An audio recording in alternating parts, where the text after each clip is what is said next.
So this video is all about the cell, and my theme is going to be the city.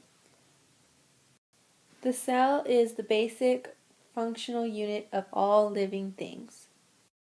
So I'm going to be talking about the structure and function of the cell. So the first thing is the plasma membrane that I want to talk about.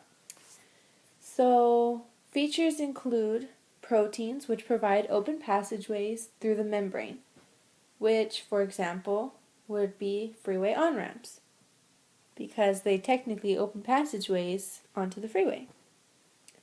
The next thing would be recognition proteins, which give each cell type a unique identification, or provide for distinction between cell types, which I use the city limit signs, because it gives you the identification of a city, for example, Chandler, Texas, and it also gives you information like the city limit and the population, etc. The next thing are organelles.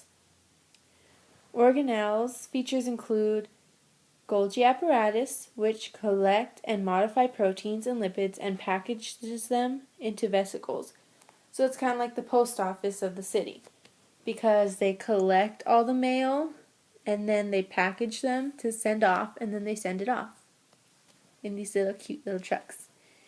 And then the next one is flagella and cilia, which are structures that connects to the end of a cell and moves it around.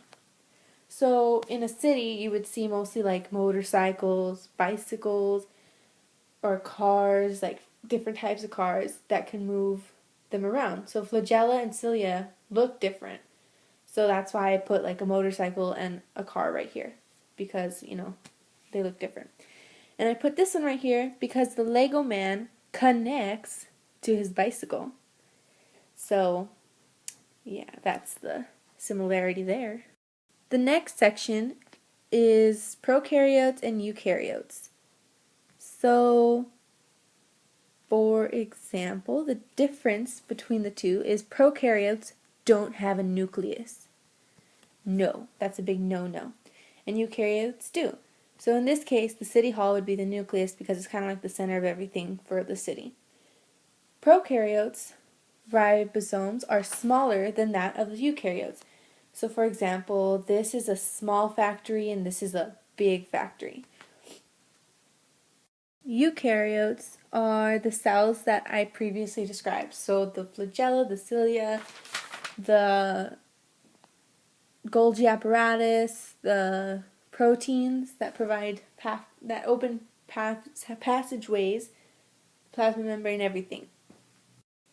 Okay, so the last one is movement of substances, which only occurs across a selectively permeable membrane, which is another way of saying allows only specific substances to pass. So I use the carpool as my example because it only allows 2 or more persons per vehicle, so it's selective. And then the last part is bulk flow, which is collective movement of substances in the same direction. So I use traffic jams. So that's the end of my video. Gee, this tiny little picture. Merry Christmas!